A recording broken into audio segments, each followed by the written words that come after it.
How to see link history on Facebook. Hi everyone, I'm here to assist you today. Without any delay, let's jump right in. First, open Facebook on your device. Then simply log into your account. You'll find this kind of screen pop up. Click on three lines at the top right corner of your screen, which will open this page.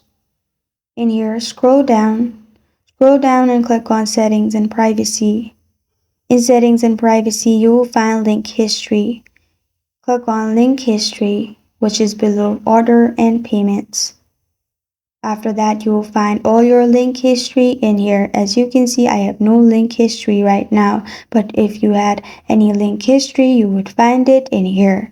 This is how to see link history on Facebook. Thank you for joining me today. If this video helps you out, please leave a like and subscribe for more. Got a question or want to suggest a topic? Comment below. Thank you for watching.